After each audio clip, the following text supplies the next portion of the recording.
All right.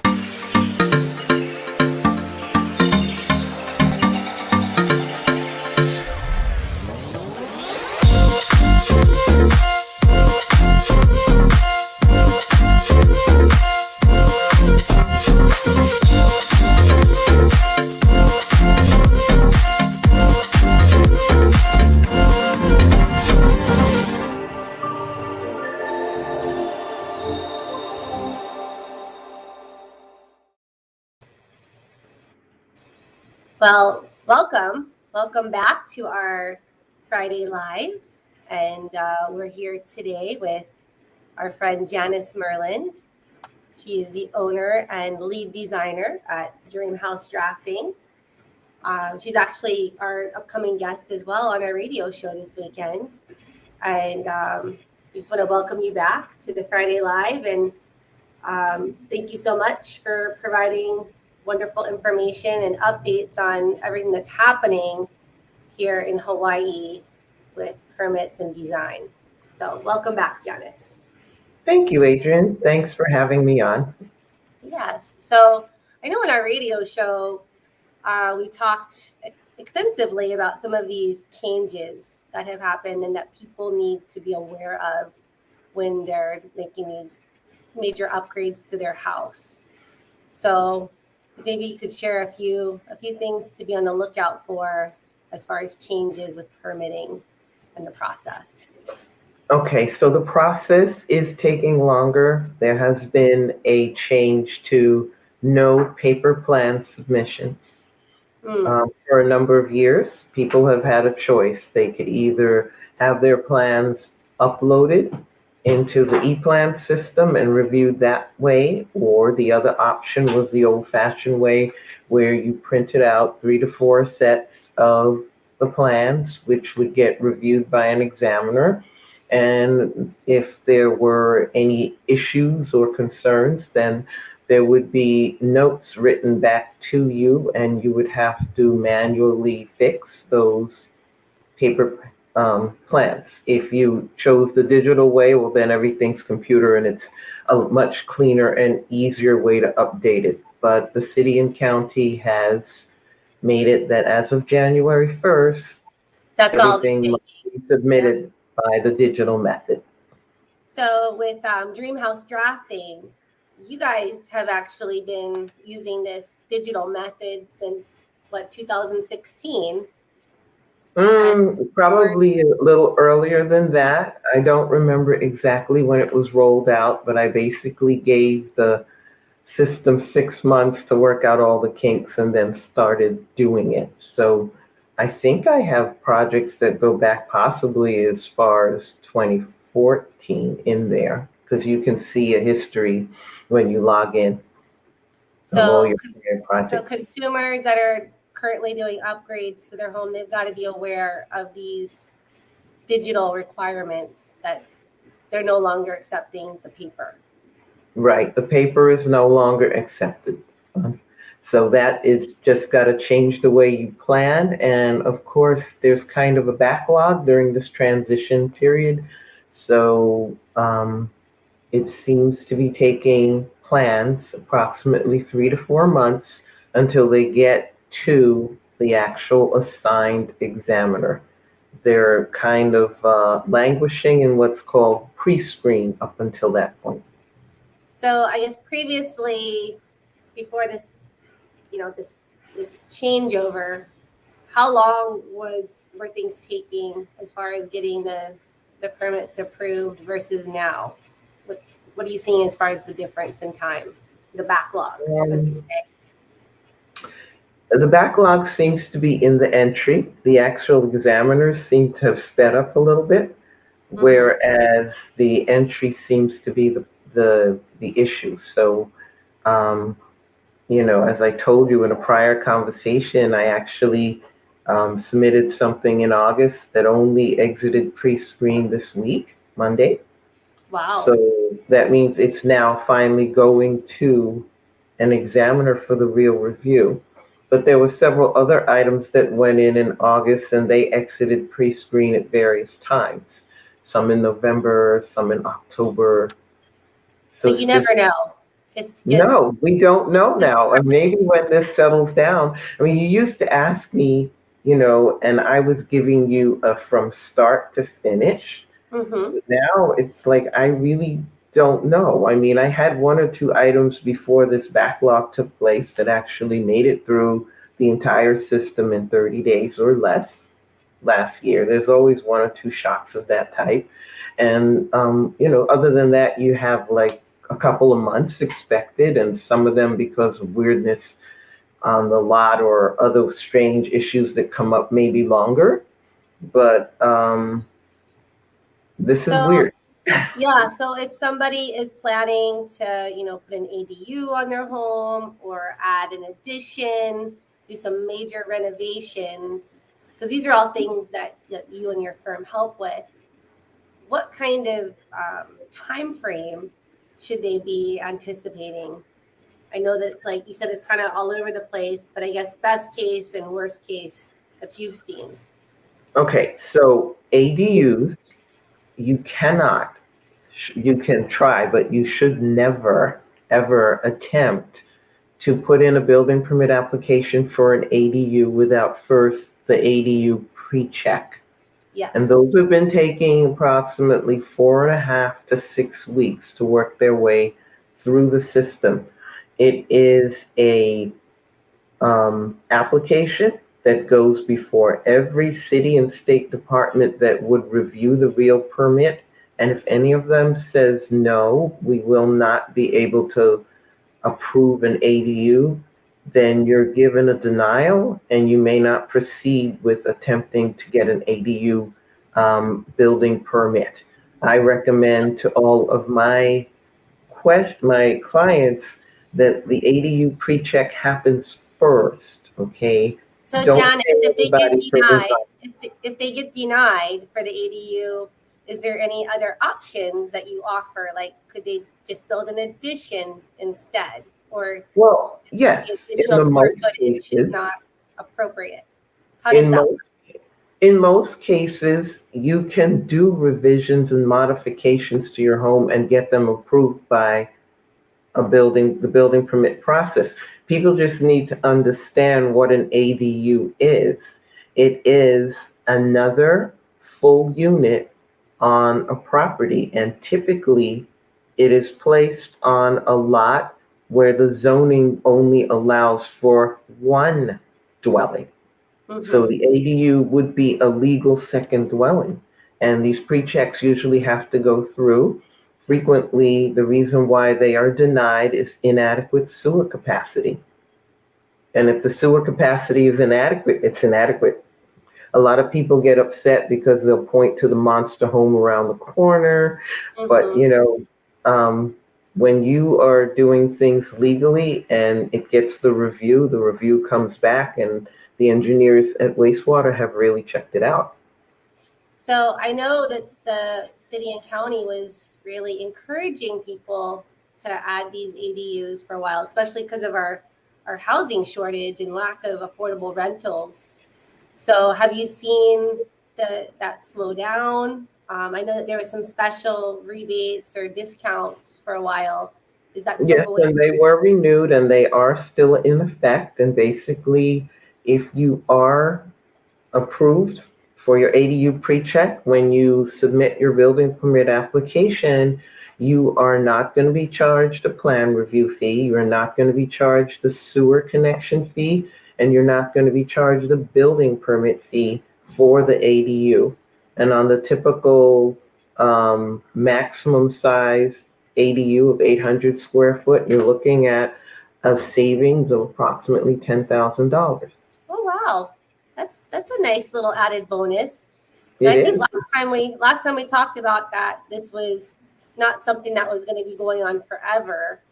Is there a date that these waiver of all of these fees ends, or I they've not need to announced it check yet? that. It did actually expire once Mhm. and get renewed. Um, I guess I should behave myself, but in my opinion, they were a little facetious about how they did it because I had people who were, theirs was in the process and they were hoping to get it done, and the date was there, and it wasn't until literally the 11th hour that we were told that the program was getting extended. And that's So great news. That is great news to create more affordable housing. And also, I think it brings additional value to it the does. homeowner. Yeah. It certainly does, because if you need to sell, your pool of buyers who can be approved to purchase your home grows when the home actually brings in income. And that's what an ADU does for you. So your firm, DreamHouse Drafting, how long have you guys been in operation here in Hawaii? Okay, I registered the name DreamHouse Drafting in 2002 and incorporated the business in 2006. But I've been Mm-hmm. here from before that, just kind of doing freelance work and also, extra help type of person at one of the kitchen showrooms that used to be here. So tell us a little bit more about the services that DreamHouse Drafting offers its clientele. Okay. Thanks to you and a lot of the other realtors, DreamHouse Drafting has gotten to meet people who are either in trouble because they've already made modifications to their home and have been visited by a building inspector, or they might just want to get everything legal. So they have asked for after the fact building permit services. I do that. I've done almost 30 brand new homes from scratch where people either totally demolished what was there or else had vacant land and wanted a new home on it. Done So multiple Janice, additions. with the new home, like you are, what is the difference between what you do versus, say, like an architect? Okay, my training was not strictly in architectural design and drafting. Before moving to Hawaii, I used to do high-speed machinery design, worked on medical equipment, etc. So an architect actually has an arts degree. If you look at it, it's a Bachelor of Arts. Mm-hmm. And many of them spend a lot of time studying various styles. They may even take field trips to Europe or other places to actually study the development of architecture as an art. They are also trained in building codes and design, and they, like everybody else, vary from personality to personality. You also have some architects who will choose to take extra schooling and actually become architectural engineers. So they have the ability to stamp plans because their extra schooling gets them basically structural engineering, whereas not all architects have that. So I guess the difference is a personality thing, because at DreamHouse Drafting, we try to do everything legally and upfront. So when the project requires a stamp, there are a couple of structural engineers and architectural engineers that I'm acquainted with. Obviously, I have my favorites that I work with a They're lot. part of your team, part of your Yes. success You team, know, right? you know how it is. You make a team and you network with people and you take care of each other. So, and as business owners, we're sending each other business. So, yes, whenever something needs stamping, then I have people that I can send it to. I think the difference sometimes is philosophy. Mm-hmm. Um, you cannot say this is true of all architects, but I can speak for DreamHouse Drafting. We are not the designers who tell you what's good for you. Okay? I take a lot of care to listening to people's um, accounts of how they entertain, what Mm-hmm. their goals are, who lives in the house with them. And I try to accommodate what they want as opposed to telling them, well, you should have this and you should have that. That's So my very, it sounds like you take a very consultative approach and yes. really find out like what is their lifestyle, how do they live, what's most important, and then it's a collaborative effort to Yes, and create the perfect space. how long do they want to stay in their home? That's another thing because I've gotten the aging in place certification and universal design. So if, it's a short-term place view, maybe we shouldn't be considering those things. But if it's Mhm. your forever home, then you need to take into consideration maybe you're 100% mobile and running marathons right now, but if you're staying there, what accommodations should you do now to To make plan it for the visitable future. for your um, older relatives so that they can come see you when COVID allows, and what accommodations should be there pre-planned, although not screaming institution, you know, um, in the house already. They can be there and no one would know any difference, but you'd be comfortable in the future.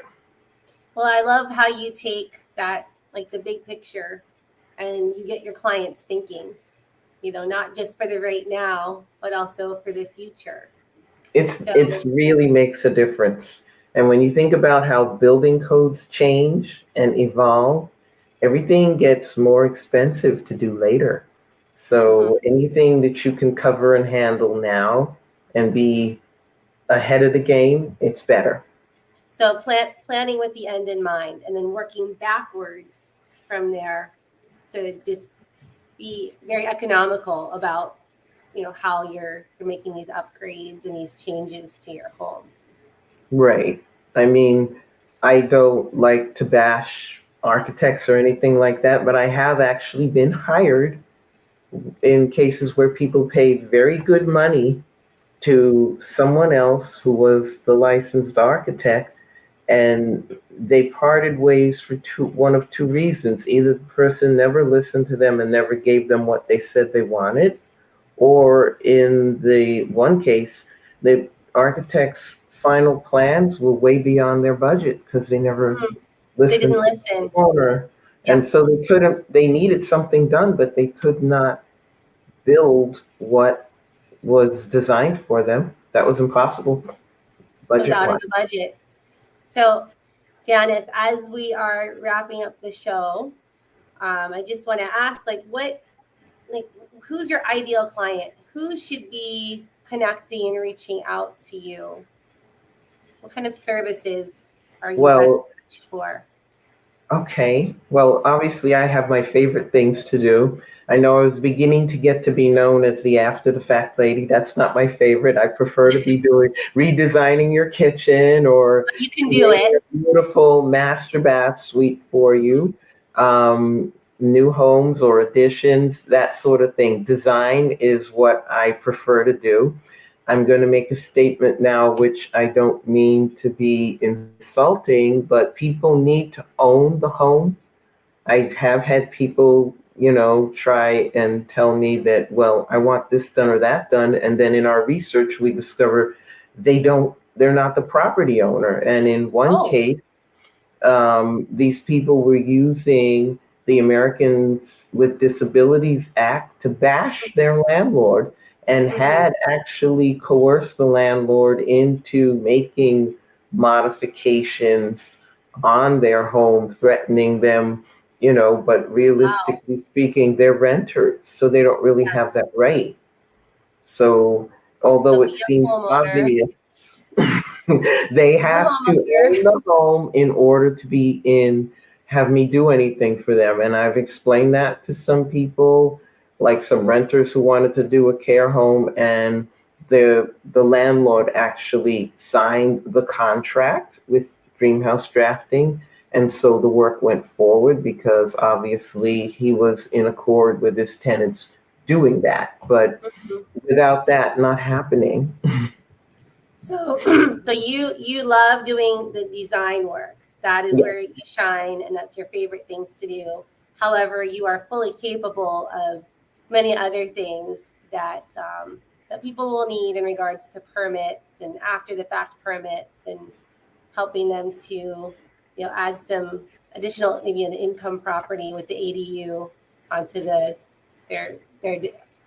Yes, I home. have done permit compliance inspections for home buyers. I've done design consultations for home buyers when they've narrowed down their choices to maybe the one or two, to tell Mm-hmm. them what the limits are, zoning wise, setbacks, all that sort of thing, and floor area ratios of what could they build. I've So a done lot of research for consulting. you realtors, like that's the type of consulting work that I've done. And then I choose to be in charge of all of my projects in terms of getting them through the permits. I don't have some independent router taking my stuff back and forth or have my stuff in their ePlans account. It's in my own, except in cases where people need it really, really fast and can pay the extra for a third-party reviewer. Hey, well, you are like all things building and design is what it sounds like, and I don't know our about all viewers, things, but we try to be what we need to be. or somebody, you have people on your team to help to execute and make it happen, and that's what is important to know. Well, thank you, Janice, for being our Thanks guest for on having Friday me. Live, and thank you for being on the radio show. It's going to be a fun weekend full of great tips on design and permitting. And yeah, if any of our viewers want to get a hold of Janice, just go to the dreamhousedrafting.com, and there's also her phone number there below, and email. So we're gonna take it out with our video. So stay with us.